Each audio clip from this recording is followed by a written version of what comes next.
वहीं ठहर जाओ असुर राजमोरा।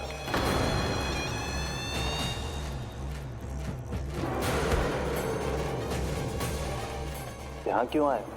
आपको पराजित करने और ये वैकुंठ जीतने, ताकि मैं यमलोक का स्वामी बन सकूं। फिर आओ, युद्ध भूमि में मेरा सामना करो।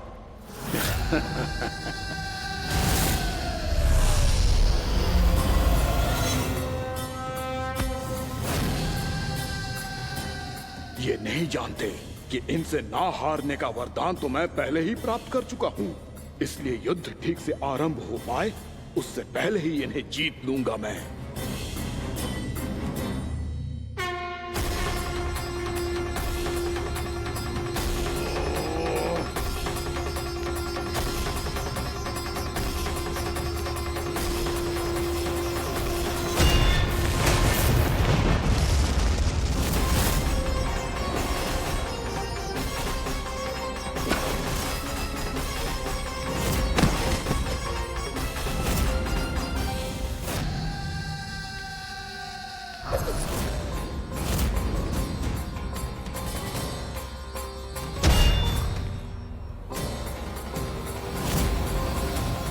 और इस प्रकार ये युद्ध वर्षों वर्षों तक चलता रहो। दोनों योद्धा पूरे ब्रह्मांड में अनेक अस्त्रों शस्त्रों के साथ युद्ध करते रहे।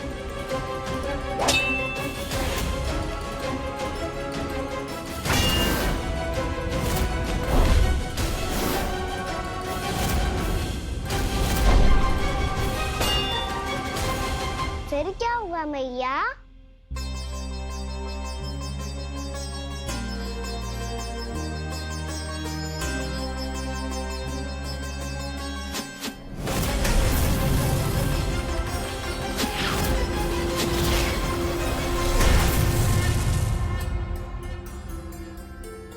उस युद्ध को कभी समाप्त हुआ हो, पर कैसे?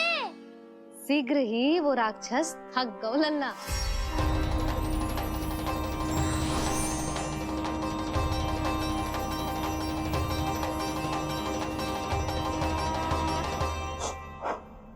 खड़े खड़े देख क्या रहे हैं नारायण? आक्रमण कीजिए, वध कर दीजिए मेरा।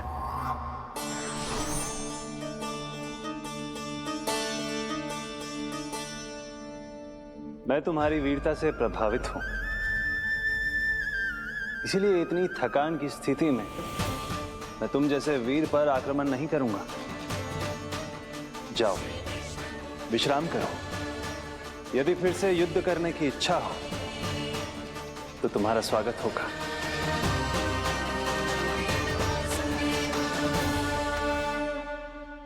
ये कह के श्री नारायण बद्रिका आश्रम चले गए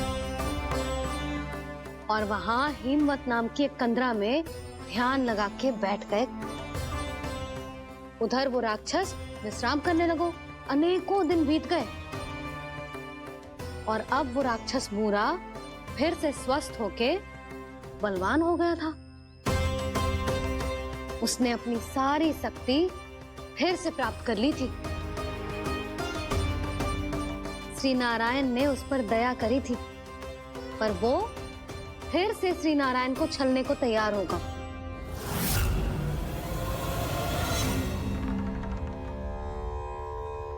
ध्यान में बैठे बैठे श्री नारायण योग निद्रा में चले गए,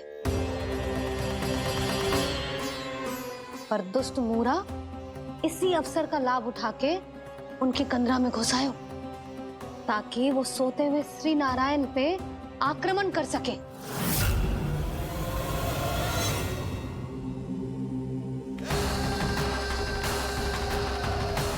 आज इस लंबे युद्ध को जीतकर अपने इस अंतिम शत्रु का भी अंत कर दूंगा मैं।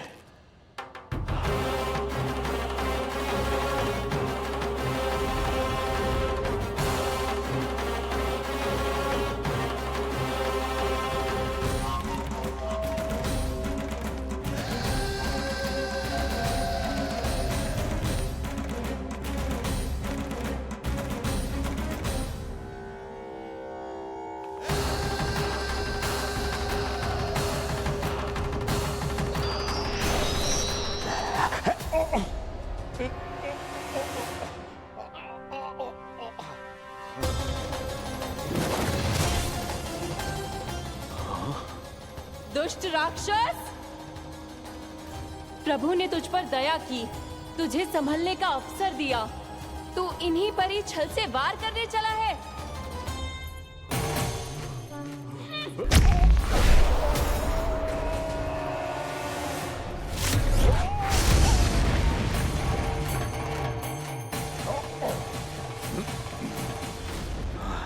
मैं अजय हूँ, मुझे कोई पराजित नहीं कर सकता। ब्रह्मा का वरदान है मुझे। तूने नारायण से अपराजय होने का वरदान मांगा था मूर्ख, उनकी शक्ति से नहीं। ध्यान से देख, मैं तेरी मृत्यु हूँ, मृत्यु।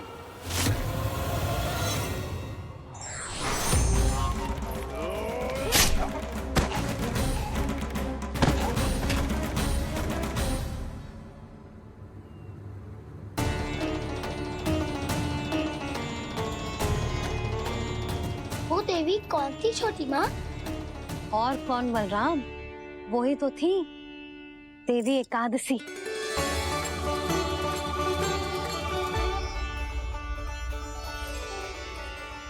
मुझे क्षमा कीजिए प्रभु, आपकी आज्ञा के बिना ही युद्ध करके आपके शत्रु को मृत्यु के घाट उतार दिया। क्षमा नहीं, आपकी तो प्रशंसा होनी चाहिए देवी। असुर राज को मारकर आपने सभी देवताओं को मुक्त करवाया है। इस पापी के अहंकार से तीनों लोकों की रक्षा की है आपने। आप एकादशी की तिथि पर मेरी एकादश इंद्रियों से उत्पन्न हुई हैं। इसीलिए मेरे सभी भक्त आपको उत्पन्न एकादशी के नाम से जानेंगे। सभी तिथियों में आपका स्थान सर्वश्रेष्ठ होगा। जिस तरह आपने राक्षस के आक्रमण से मेरी रक्षा की है, उसी प्रकार एकादशी के दिन व्रत करके जो भी भक्त आपकी कथा सुनेगा, मैं स्वयं उसकी रक्षा करूंगा। जो आपकी पूजा करेगा, उसे मेरी विशेष कृपा प्राप्त होगी और उसके साथ साथ उसे मिलेगा धन, सिद्धि और मोक्ष।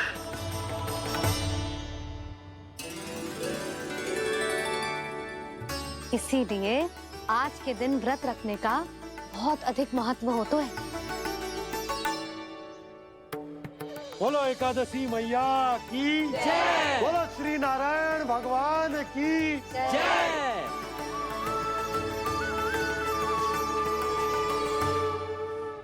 प्रभु की कृपा से एकादशी का महत्व भी पता चल गो और मेरा व्रत भी सफल होगा। अभी नहीं भूला राम, एकादशी का व्रत पूरी तरह तभी सफल होता है जब द्वादशी के दिन उसे पूरा किया जाता है।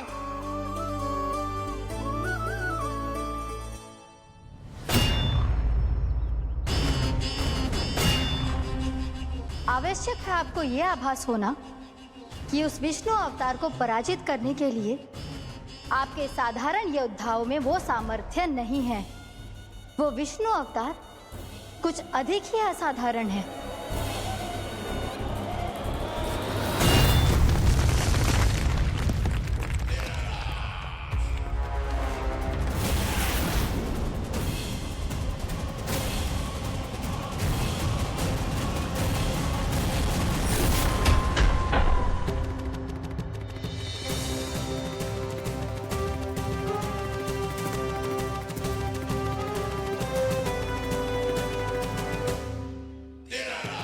अब मैं दिखाऊंगा उस विष्णु अवतार को असाधारण शत्रु क्या होता है।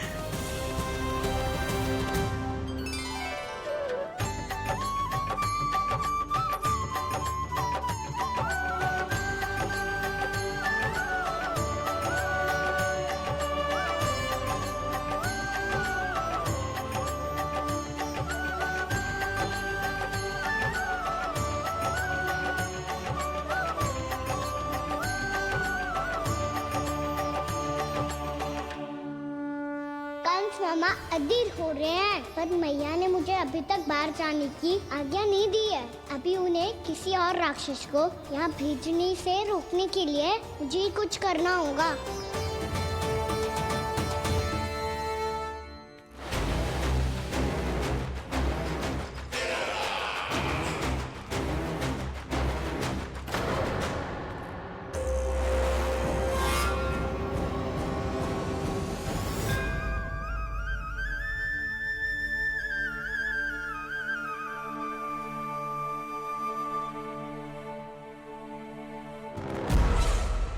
कौन हो तुम? बचपन से ही मुझे मारने का सपना देख रहे हैं, सिर्फ मुझे ही नहीं पहचानते।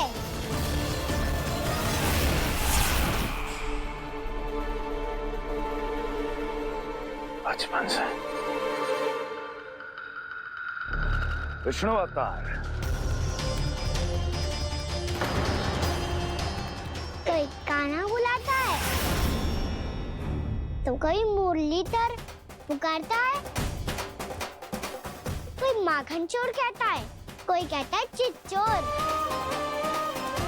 पर विष्णु अवतार इस नाम से तो बस आप ही मुझे बुलाते हो मामा जी। इतना साहस, ये तो यहाँ आ गया है।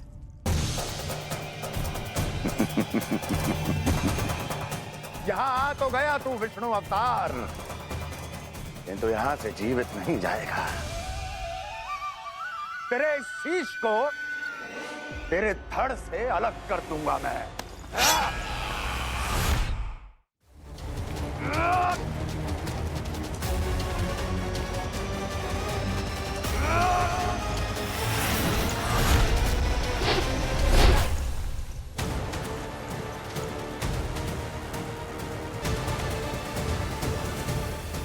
कहाँ देख रहे हो मामा जी? मैं तैयार हूँ।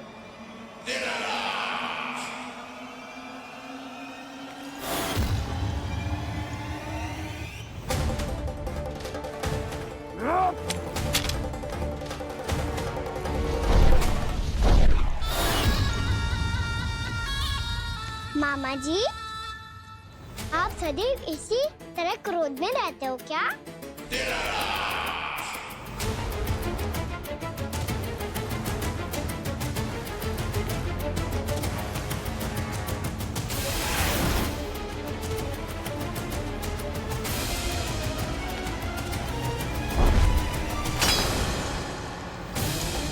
छोड़, छोड़ मेरी तलवार को। छोड़ो तो तब जब पकड़ा हूँ।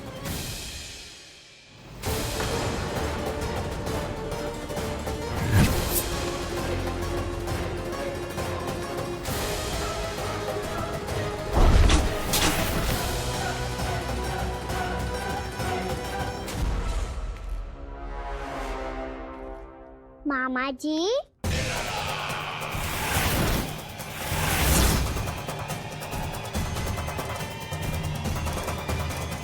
आप थक गए होंगे, थोड़ा विश्राम कर लो। आपका तो पता नहीं, मैं अवश्य थक गया हूँ।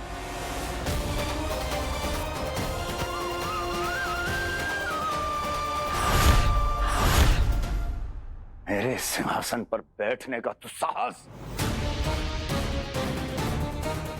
अभी तो बस अभ्यास कर रहा था मामा जी, भविष्य में मुझे तो बैठना है यहाँ। आपने बल प्रयोग करके से अपने पिताजी से छीना था, मैं आपसे छीन लूंगा। जो छल और बल से लिया जाए वो अधिक समय तक टिकता नहीं है मामा जी।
मेरा सिंहासन छीनना चाहता।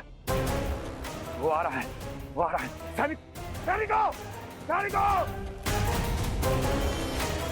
दुर्जन, बंद कर दो सभी द्वार और झरों के, सब के सब।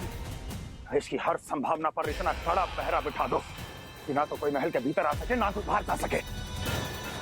मुझे महल की चप्पे चप्पे की सूचना चाहिए। जाओ।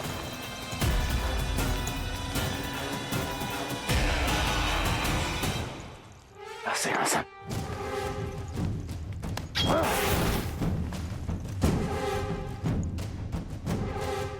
अब आ, दुष्ट मायावी, ए छलिया विष्णु अवतार, मैं कंस तेरी प्रतीक्षा कर रहा हूँ।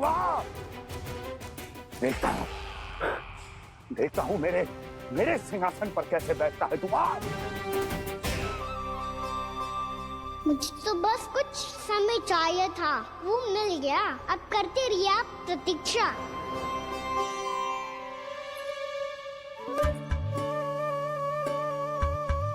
जी अपने आप से बातें क्यों कर रहे हो जी?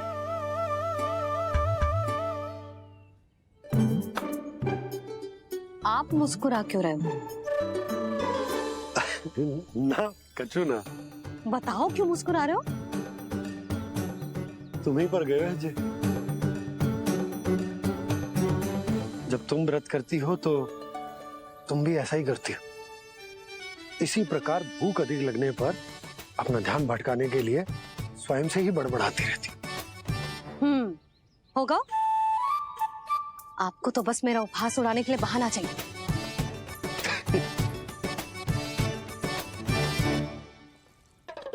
नन्ना, भूख लगी है? ना मैया, व्रत करे तो भूख कैसे लगेगी?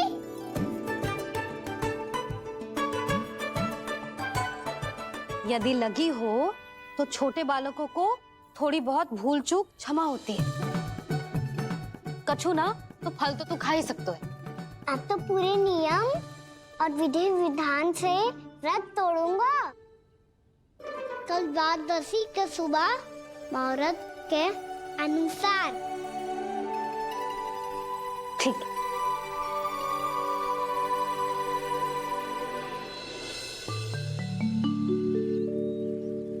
लल्ला, एकादशी समाप्त हो गई है, द्वादशी लग गई है।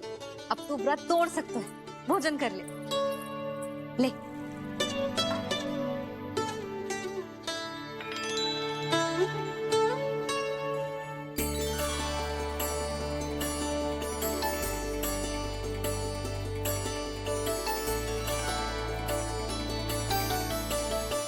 आज तो कार्य कर लीजिएगा। मैं ना चाहती कि सब गांव वाले फिर से आपका उपहास उड़ाएं। अरे, इसी क्षण कार्य आरंभ करना आवश्यक ना है। कुछ खा तो लो। कल भी पूरे दिन व्रत में रहे, अब तो कुछ खा लो। ना, अभी बिल्कुल भूख ना है। और हाँ भगवान, तुम्हें चिंता करने की आवश्यकता नहीं है। आज मैं किसी को भी 2 शब्द कहने का अवसर नहीं दूंगा। अरे, कुछ खाओगे पियोगे नहीं तो कैसे रहोगे?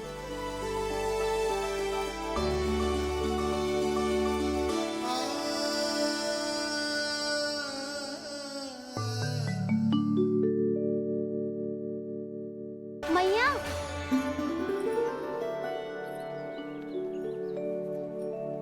मैया पहले व्रत तोड़ के कछु खा तो लो। अभी ना, लौट के आने के बाद। हाँ,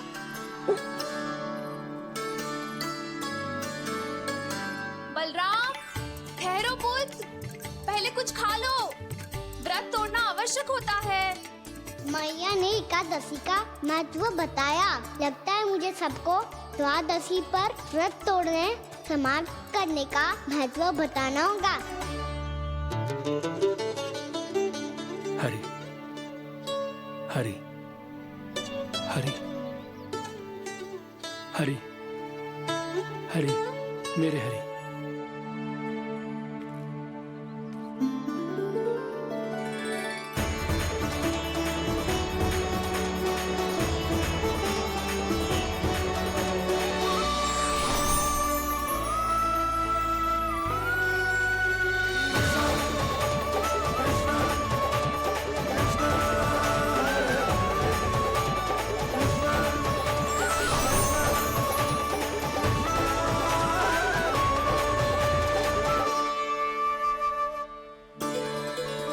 अभी अभी तो मैंने बच्चों की माँ को वचन दिया था कि आज किसी को शिकायत करने का अवसर ना दूंगा, और अब मैं प्रभु श्री हरि की कल्पना जसोमती रानी के लल्ला में ही करने लगा। ना ना, ये ठीक ना है।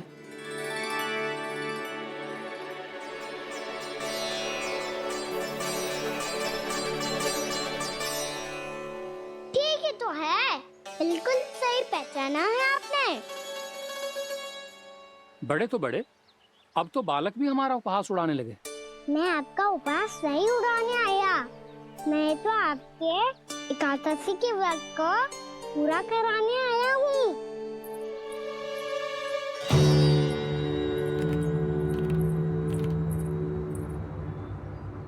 कान्हा,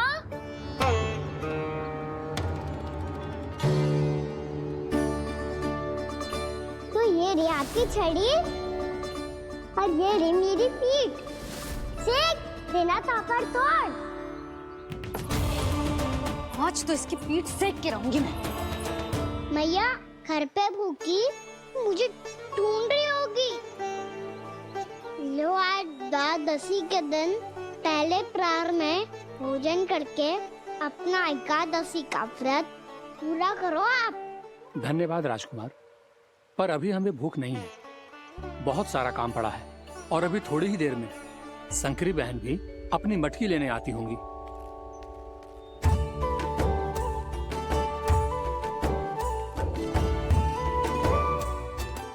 पर मैं आपका व्रत पूरा कराए बिना नहीं जा सकता।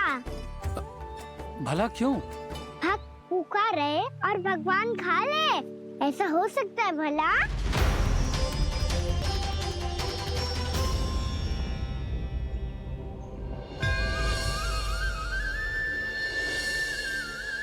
ये कैसा भ्रम हो रहा है मुझे लगता है अपना काम करना चाहिए। द्वादशी के पहले प्रहर में व्रत पूरा करना बहुत आवश्यक होता है, ना तो एकादशी का व्रत भी पूरा ना मानो जातो। इतनी सारी ज्ञान की बातें तुम्हें कैसे पता है लल्ला?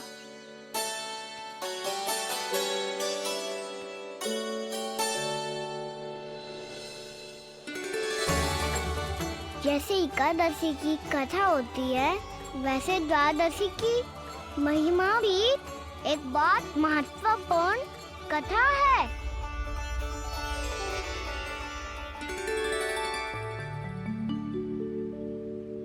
कैसी कथा? बिल्कुल सही समय पे आई हो आप, क्योंकि आपको ये कथा आपको अवश्य सुननी चाहिए।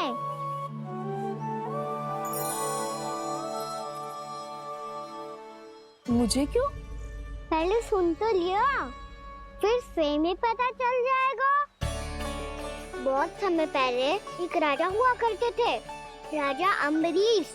भगवान श्री हरि के बहुत बड़े भक्त थे। ओम नमो नारायणाय।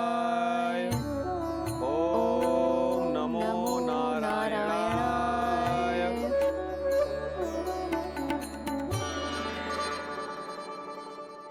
नेक पुण्य के काम करते थे वो। अपनी पत्नी के साथ हरि का नाम जपते रहते थे। उन्होंने 12 माह एकादशी का व्रत करो निर्जल पास किया, और जब उनकी 12वीं एकादशी का व्रत द्वादशी के दिन तोड़ने का समय हुआ, तभी महर्षि दुर्वासा अपनी 100 शिष्यों के साथ उनके महल में पधारे।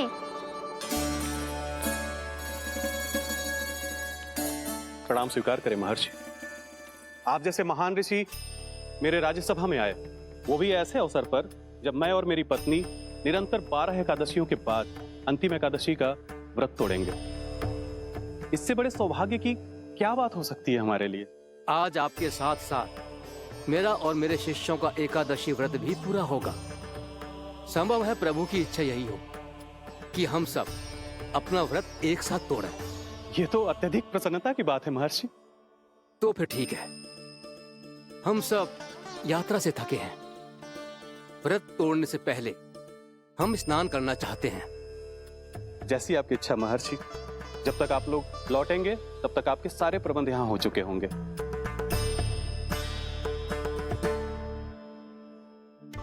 महर्षि दुर्वासा स्नान करने गए थे, पर उन्हें लौटने में विलंब हो रहा था और इधर द्वादशी पर व्रत पूरा करने का मुहूर्त बीता जा रहा था।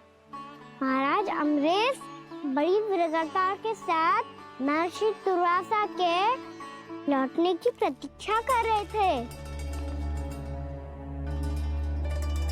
महाराज, व्रत तोड़ने का मुहूर्त बीता जा रहा है। बस कुछ ही समय बचा है। महर्षि और उनके शिष्यों को लौटने में न जाने कितना समय लग जाएगा। मेरा सुझाव है कि आप मुहूर्त समाप्त होने से पहले व्रत अवश्य तोड़ लें। गुरुदेव, हमने महर्षि दुर्वासा को वचन दिया है कि जब तक वो लौटेंगे नहीं तब तक हम व्रत नहीं तोड़ेंगे। इसीलिए मैं उनका लौटने के बाद ही भोजन ग्रहण करूंगा। पर महाराज, मुहूर्त यदि बीत गया और समय रहते हो नहीं आए तो महाराज आपका व्रत पूरा नहीं होगा। महाराज, आपको उसका फल नहीं मिलेगा। महाराज, 12 एकादशियों का व्रत व्यर्थ चला जाएगा। किंतु गुरुदेव, यदि मैंने भोजन कर लिया तो ये तो अतिथियों का अपमान होगा। आप उचित कह रहे हैं महाराज। भोजन के लिए उनकी प्रतीक्षा अवश्य कीजिए महाराज। पर मुहूर्त रहते हुए एक तुलसी का पत्ता और जल ग्रहण कर लीजिए। इससे आपका व्रत भी पूरा हो जाएगा और अतिथि का मान भी रह जाएगा। आपका सुझाव अच्छा है गुरुदेव।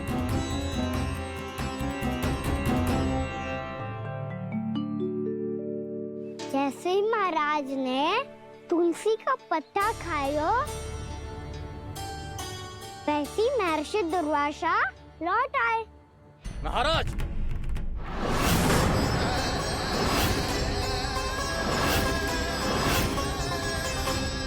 महाराज को उपास तोड़ते देखते बहुत क्रोधित हो गए।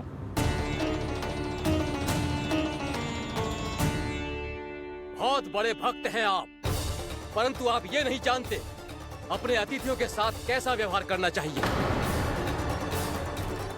आपने हमें साथ भोजन करने का वचन दिया था, पर अपना व्रत क्यों तोड़ा आपने? महर्षि, मैंने भोजन नहीं ग्रहण किया।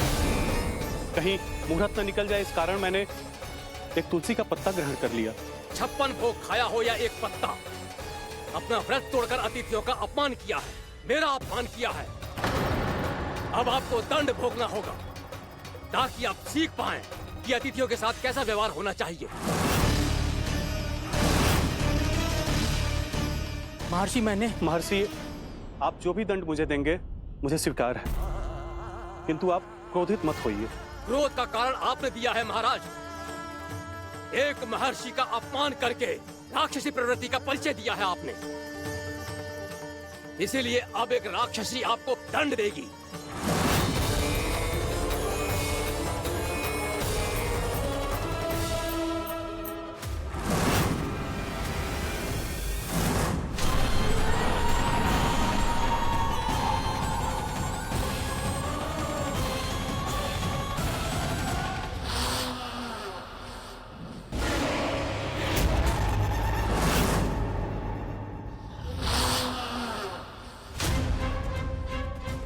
हे प्रभु, यदि मैंने सच में महर्षि का अपमान करने की भूल की हो तो मैं उसका परिणाम भोगने के लिए प्रस्तुत हूं। ओम नमो नारायणाय, ओम नमो नारायणाय नमः। महर्षि दुर्वासा को यह आभास ही नहीं था कि महाराज अम्बरीश ने उनका अपमान नहीं किया था। फिर भी उसे अपमान मान के वो श्री नारायण के भक्त पे संदेह कर रहे थे। मैंने भी तो भोला राम की भक्ति पे संदेह किया था। हे नारायण, ये क्या पाप हो गया मुझसे? संदेह किसी अपमान से कम ना हो तो, और भगवान सब सह सकते हैं, पर उनके प्रिय भक्तों का अपमान सहन ना कर सकते। इसीलिए उन्होंने हस्तक्षेप करने का निर्णय लिया।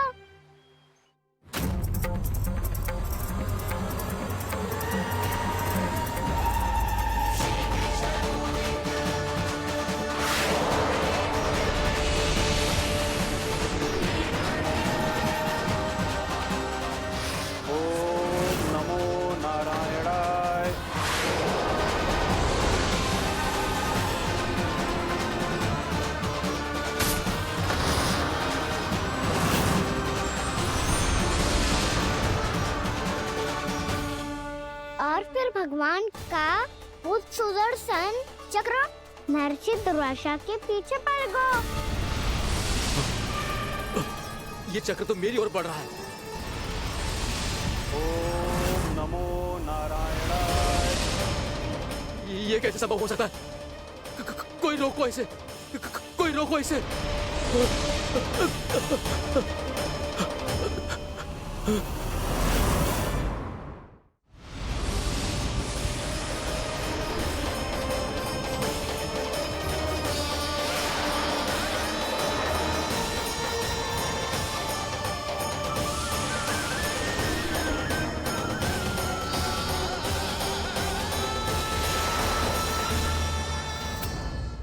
चक्र से अपने प्राण कैसे तैसे बचाते बचाते महर्षि दुर्वासा ब्रह्मलोक जा पहुँचे।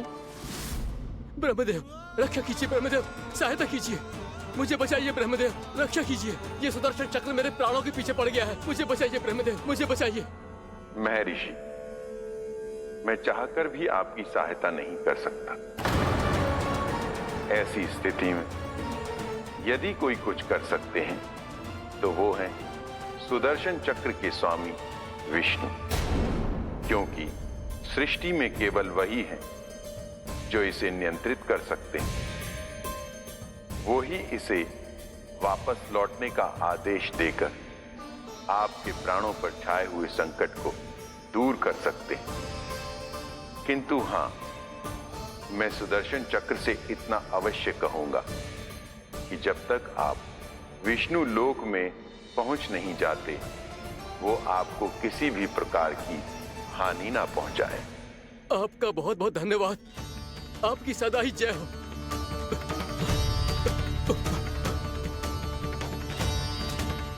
फिर क्या था?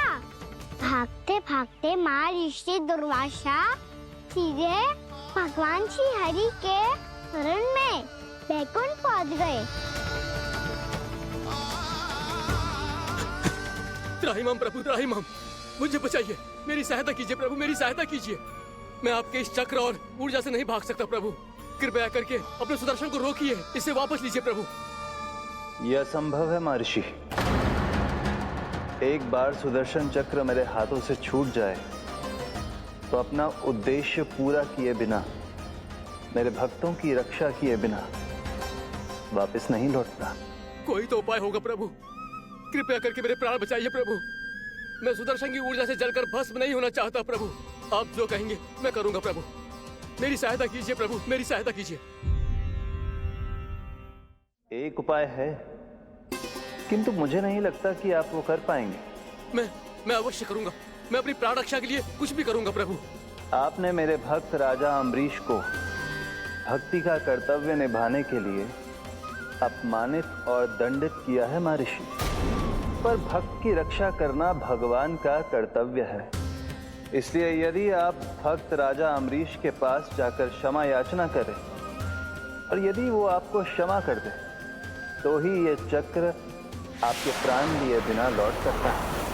अन्यथा आप तो जानते हैं महर्षि, मेरे भक्त का अपमान मेरा अपमान। भक्त का अपमान भगवान के अपमान से कम ना हो तो है। महर्षि दुर्वासा को भी ये बात समझ आई और फिर उन्होंने महाराज अम्बरीश से क्षमा याचना की।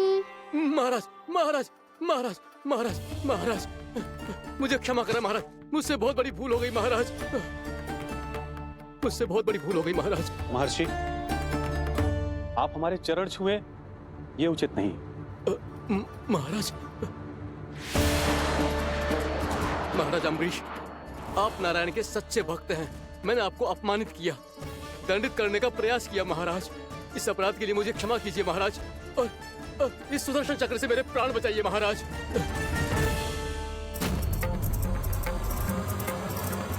हे महान सुदर्शन, यदि महर्षि के लिए मेरे हृदय में अभी भी वही सम्मान और प्रेम हो जो इनके प्रथम आगमन पे था, तो कृपया आप अपने धाम वापस लौट जाइए।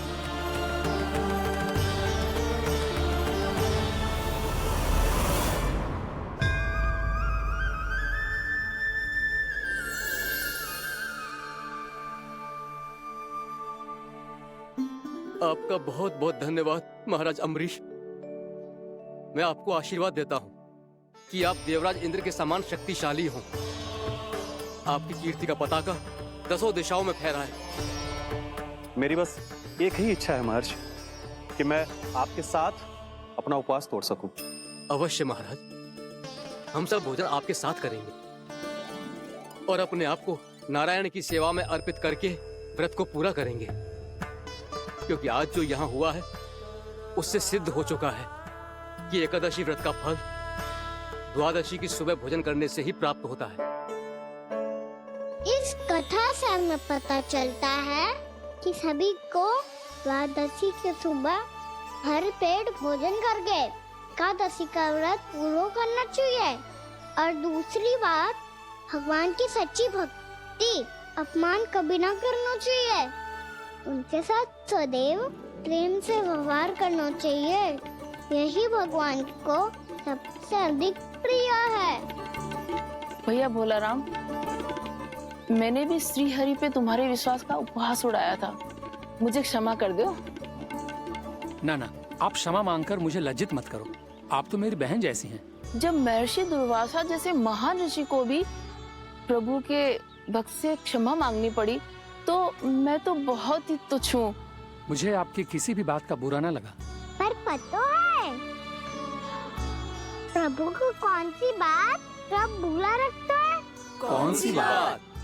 जब उनका भक्त भूखा रहे, समय पे अपना व्रत पूरा ना करे। और जैसा कि आप सभी ने अभी कथा से सीखो है, एकादशी के व्रत को द्वादशी की सुबह अवश्य पूरा करना चाहिए। अब आप जाओ, अपना व्रत पूरा करो।